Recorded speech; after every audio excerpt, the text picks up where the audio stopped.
नमस्कार साथियों, स्वागत है आप सभी का मेरी धर्म गुप्तर में। दोस्तों, आप सबका स्वागत करता हूं।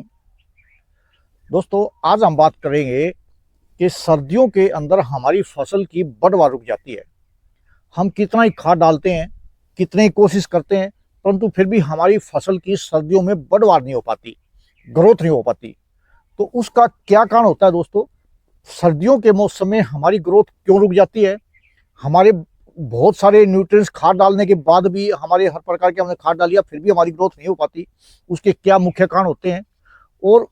उसकी ग्रोथ को बढ़ाने के लिए सर्दियों में हमें कौन कौन से उपाय करने चाहिए कि हमारी सर्दियों के अंदर भी ग्रोथ बहुत अच्छी तरह से बढ़ सके। तो दोस्तों, आज की वीडियो बहुत ही महत्वपूर्ण होने वाली है। दोस्तों, सर्दी के मौसम में हमारी ग्रोथ बढ़ाने के लिए दोस्तों आज मैं आपको बहुत ही अच्छे उपाय बताऊंगा। उनका प्रयोग करके आप अपनी फसल को सर्दियों के अंदर भी बहुत अच्छी तरह से ग्रोथ कर पाओगे। उम्मीद करता हूं दोस्तों आज की वीडियो को आप बहुत ही ध्यान से देख करके इसके ऊपर अमल करके अपनी जो फसल है उसका अपनी ग्रोथ बढ़ा सकते हो। तो नमस्कार दोस्तों, अगर आपने अभी तक मेरे चैनल को सब्सक्राइब नहीं किया है तो सभी दोस्तों से रिक्वेस्ट है मेरे चैनल को जरूर सब्सक्राइब कर ले और दोस्तों साथ में देखिए बेल आइकन को भी जरूर से प्रेस कर दें ताकि इसी प्रकार की बेहतरीन वीडियो की नोटिफिकेशन दोस्तों आप सभी तक पहुंचती रहे। तो चलो दोस्तों, वीडियो को शुरू करते हैं। साथियों, सबसे पहले तो हम बात करेंगे कि हमारी फसल जो है सर्दी के मौसम में क्यों नहीं ग्रोथ कर पाती। हम बहुत सारा खाद डालते हैं फिर भी हमारी फसल जो है ग्रोथ नहीं करती। तो दोस्तों, उसमें सबसे जो मुख्य कारण है वो है दोस्तों दिनों की जो समय है वो छोटा होना, यानी दिन छोटे हो जाना। उससे दोस्तों क्या नुकसान होता है, क्या फर्क पड़ता है? दोस्तों, आप सबको पता है हमारे जो पौधे हैं सूर्य से प्रकाश लेकर के अपना भोजन तैयार करते हैं, जिसको हम प्रकाश संश्लेषण क्रिया कहते हैं। तो दोस्तों, अगर पौधों को पूरी रूप से पूरा जो प्रकाश नहीं मिल पाएगा तो उससे क्या होगा, उसका जो भोजन बनाने की जो क्रिया है उसमें रुकावट आएगी और अब हमारे जो पौधे हैं वो जितना उनको चाहिए प्रकाश की कमी के कारण पूरा भोजन नहीं बना पाएंगे और दोस्तों उसकी ग्रोथ जो है रुक जाएगी।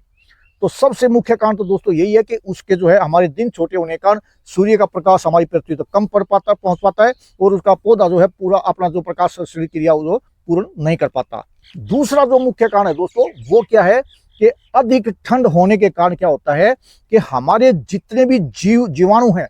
जो हमारे मिट्टी को जो हम खाद वगैरह डालते हैं उसको गला करके उसको जमीन में पौधों तक पहुंचाते हैं, वो हमारी सतह के, जब अगर गर्मी का मौसम होता है तो हमारी सतह के ऊपर रहते हैं, जड़ों के पास रहते हैं। और अधिक ठंड होने के कारण क्या होता है, आपने सुना होगा कि जो सांप है वो ठंड होने के कारण, सांप जो बहुत ज्यादा ठंड होने के कारण ऊपर दिखाई नहीं देगा, वो नीचे जमीन में चला जाता है, सुस्त अवस्था में चला जाता है। तो बहुत सारे ऐसे जो बियर है, भालू है, वो भी कई महीने तक, ठंड का मौसम होता है तो कई महीने तक, 4-4-5-5 महीने तक सुस्त अवस्था में चला जाता है, वो सोने की मुद्रा में चला जाता है। तो इसी प्रकार से जो जीवाणु है हमारे वो अधिक ठंड के कारण जमीन में नीचे गहराई में चले जाते हैं और वो हमारे जो हम खाद वगैरह आप जो डालते हो, जैसे मैंने बताया बहुत सारा खाद डाल लिया फिर भी हमारा पौधा ग्रोथ नहीं कर रहा, तो उसका मुख्य कारण यही है कि हमारे जितने जीवाणु होते हैं वो गहराई में जमीन में चले जाते हैं और उसको जो खाद को जो गलाने का काम करते हैं जीवाणु, वो उसको पूरा नहीं कर पाते और खाद जो आप डालते हो वो एज इट इज जमीन के अंदर पड़ा रहता है, जो हमारे पौधों की जड़ों तक वो नहीं पहुंच पाता। और तीसरा जो कारण जैसे क्या दोस्तों जैसे आप सर्दी का मौसम होता है तो हमारा जो पौधा होता है वो जो है कठोर हो जाता है, उसकी जो पत्तियां होती है सिकुड़ जाती हैं अधिक ठंड के कारण। हमारे हाथ भी, जैसे आपने बहुत ज्यादा जब ठंड हो जाती है तो क्या होता है, हमारा शरीर भी अकड़ा अकड़ा हो जाता है, टाइट हो जाता है, तो हमारी त्वचा जो है वो टाइट हो जाती है, सख्त हो जाती है। तो इसी प्रकार से अधिक ठंड के कारण हमारे जो पौधों के जो पत्तियां होती हैं जो वो भी दोस्तों कठोर हो जाती हैं, सिकुड़ जाती हैं और सख्त हो जाती हैं। तो ये तो थे दोस्तों हमारे मुख्य कारण कि हमारी पौधों में ग्रोथ क्यों नहीं हो पाती। तो दोस्तों अब हम बात करेंगे कि हमें कौन कौन से उपाय करने चाहिए कि हमारे पौधों की विकास जो है बहुत ही सर्दियों के अंदर भी काफी अच्छी मात्रा में हो सके। तो दोस्तों सबसे जो मुख्य कारण पहला मैंने बताया कि प्रकाश संश्लेषण क्रिया कम होती है, धूप कम आती है। तो उसके लिए दोस्तों आपको क्या करना पड़ेगा, उसके लिए आपको जड़ों को भी गर्म करना पड़ेगा और आपकी जो पत्तियां हैं, ऊपर का जो पौधा है उसको भी आपको गर्म करना पड़ेगा। उसके लिए दोस्तों आप क्या कर सकते हैं कि उसमें जो है कुछ ऐसी चीज डालें जो गर्मी पैदा करे। दोस्तों सर्दी के मौसम में आप गुड़ का प्रयोग कर सकते हो। गुड़ का घोल बना करके दोस्तों, गुड़ का लिक्विड आप घोल तैयार कर ले और गुड़ का घोल बना करके, क्योंकि गुड़ का जो तासीर है गर्म होती है और गुड़ का प्रयोग करने से आपका जो पौधा है उसको गर्मी मिलेगी। गुड़ का प्रयोग करने से दोस्तों एक और जो फायदा होगा, आपको गर्मी तो पौधे को मिलेगी मिलेगी जड़ों में, उससे दूसरा फायदा क्या होगा दोस्तों, आपके जितने भी सूक्ष्म जीव जो नीचे चले गए हैं, गुड़ की खुशबू से ऊपर आपकी जड़ों की तरफ आएंगे, और जड़ के पास अगर आपके सूक्ष्म जीव आ गए तो आपके पौधों के पास जो खाद पड़ा है, जो आपने डाला है, जो नहीं गल पा रहा, जो नहीं उसको पौधों की जड़ों तक पहुंच पा रहा, उसको गला सड़ा करके उसको अपने पौधों की जड़ों तक पहुंचाने में बहुत ही महत्वपूर्ण भूमिका निभाएंगे। दूसरा दोस्तों, आप क्या कर सकते हैं गर्म करने के लिए, इस समय आप जो है अपने सल्फर का प्रयोग कर सकते हैं। सल्फर का घोल बना करके आप अपने पौधों में छिड़काव कर सकते हैं, या अपनी पौधों की पानी का घोल बना करके अपनी पौधों की ड्रिंचिंग कर सकते हैं, जड़ों में दे सकते हैं, और उसका स्प्रे भी कर सकते हैं। सल्फर की तासीर दोस्तों गर्म होता है, सल्फर गर्म होने के कारण आपके पौधों में गर्मी पैदा होगी, और आपकी जो है वो ठंड से पौधे आपको स्ट्रेस में नहीं आ पाएंगे, और आपके पौधे ग्रोथ करना शुरू कर देंगे।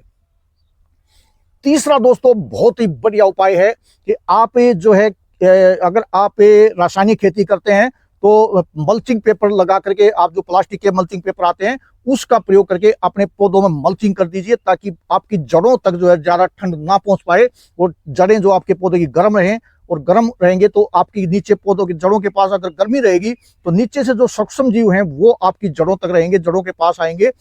और आपके जो पौधों के पास जो खाद पड़ा है उसको जो है गला करके आपके पौधों की जड़ों तक पहुंचाएंगे। और दोस्तों अगर आप मल्चिंग पेपर का प्रयोग नहीं करते तो उसके लिए आपको कोई भी खरपतवार का मल्चिंग आप कर सकते हो। जैसे आजकल तो धान जो है कट गए हैं, धान की पुराली जो होती है बहुत सस्ती मिल जाती है, हमारे यहाँ भी 1500 रुपये का 1 एकड़ की पुराली बिक रही है, तो ना बराबर है, बिल्कुल फ्री की है, मल्चिंग के लिए बहुत ही जबरदस्त चीज है। जो धान की पुराली दोस्तों, आप उसको दो प्रकार से प्रयोग कर सकते हो। उसको यूं का यूं सीधा आप पूरा बिछा सकते हो, या उसको सानी सी जैसे पशु को हम खिलाते हैं काट करके, उस प्रकार काट कर भी उसका आप उसका जो है बिछावन कर सकते हो। अपनी जमीन के ऊपर उसका बिछा दें, पूरी तरह से सतह डाल दें। उससे क्या होगा कि आपके पौधे पर जो नीचे से जो आपको पता है ऊपर से, जैसे ऊपर से जमीन ठंडी हो जाती है, तो पुराल डालने से, आपकी मल्चिंग करने से आपका नीचे का जड़ों का तापमान बढ़ जाएगा, जड़ों का जो आप जो ठंडी होगी जमीन वो गर्म हो जाएगी, और गर्म होगी तो दोस्तों स्वाभाविक है आपने मल्चिंग करने के बाद दोस्तों 15 दिन के अंदर अंदर आप देखोगे, तो आप हाथ लगा के जमीन के अंदर खोद के देखोगे तो सारे जीवाणु जो है जो नीचे चले गए थे, आपके जमीन के अंदर गहराई में चले गए थे, वो सारे जीवाणु आपकी वापस जड़ों के पास पहुंचे आपको मिलेंगे। आप खुद प्रैक्टिकल कर सकते हो। तो दोस्तों आप इस प्रकार से मल्चिंग करके भी अपने पौधों को ग्रोथ जो है सर्दियों के अंदर बढ़ा सकते हो। अगला जो महत्वपूर्ण कारण है दोस्तों वो होता है, जैसे अगर आपने समय पर पानी नहीं दिया, कई बार क्या होता है बहुत ठंड होने से दोस्तों समय पर, अपनी ठंड भी बहुत ज्यादा है और पानी भी समय पर अगर आपने नहीं दिया तो पौधा जो है अधिक ठंड के कारण जो है झुलस जाता है और ज्यादा जो है सिकुड़ जाता है, जड़ें जो है बिल्कुल सिकुड़ जाएंगी। अगर आपने पानी दे दिया तो पानी देते ही जो क्या होगा उसमें पौधे में की जड़ों पर गर्मी पहुंचेगी, और गर्म होकर के जो है पौधे अगर गर्म वहां गर्मी पहुंच गई तो वहां तब भी जो है दोस्तों आपका पौधा स्ट्रेस में आने से बचेगा और ग्रोथ करने में उसके बहुत ज्यादा उसको मदद मिलेगी। तो पानी भी दोस्तों आपको समय पर देना है, ज्यादा समय तक आपको सूखा जो है अपने पौधों को सर्दी के अंदर नहीं रखना है। अगला जो महत्वपूर्ण है जो दोस्तों उसके इसका गर्म करने के लिए आप उसमें आप कुछ ऐसे न्यूट्रिशन डालें जो हमारे पौधों को गर्मी भी पैदा करें और उसके न्यूट्रिशन भी दे, उसमें जो है पोषक तत्वों की भी भरमार हो। तो उसके लिए दोस्तों आपको क्या कर सकते हैं, आप सरसों की खली का प्रयोग कर सकते हैं सर्दी के अंदर। सरसों की खली की तासीर गर्म होती है, तो सरसों की खली के अंदर दोस्तों बहुत ज्यादा मात्रा में फास्फोरस पाई जाती है, पोटास पाई जाती है, और अन्य बहुत ज्यादा कैल्शियम वगैरह भी बहुत ज्यादा मात्रा में इसमें पाई जाती है। सरसों की खली के अंदर बहुत सारे पोषक तत्व पाए जाते हैं जो आपके पौधों को गर्मी भी पैदा करेंगे सर्दी के मौसम में, और आपके पौधों को पोषक तत्वों की जो कमी है आपके वो भी पूरी करेंगे। जो सरसों की खली भी दोस्तों गर्मी सर्दी के मौसम में बहुत ही महत्वपूर्ण है, बहुत अच्छा काम करती है। अगर आप सरसों की खली का समय समय पर प्रयोग करोगे, महीने में एक बार अगर आपने सरसों की खली का प्रयोग करोगे तो बहुत अच्छे रिजल्ट आपको देखने को मिलेंगे। तो इसके लिए दोस्तों आपको क्या करना है, 1 एकड़ के लिए दोस्तों आपको 5 से लेकर के 10 किलो तक सरसों की खली लेनी है, और उसको कम से कम 1 सप्ताह तक पानी में घोल कर रख दीजिए। और घोलने के बाद उसको जब अच्छी तरह से घुल जाए तो उसको जो है आप 50 लीटर कम से कम पानी में पाँच यानी 5 लीटर 5 किलो अगर आपने लिया तो 50 लीटर पानी, और 10 किलो ली है तो उसको कम से कम 100 लीटर पानी में आपको घोल करके और उसकी पौधों में ड्रिंचिंग करनी है। या आपने जहां से नाके से अगर पानी लगा रहे, ट्यूबवेल से पानी लगा रहे, तो नाके के साथ जो है थोड़ा थोड़ा उसमें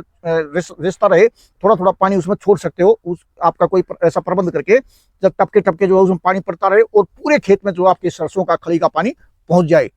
तो दोस्तों ये थे आपके मुख्य जो कारण जो जिससे आप अपने पौधों को स्ट्रेस में आने से बचा सकते हो और सर्दी के मौसम में भी अपने पौधों की बहुत ही अच्छी पैदावार ले सकते हो।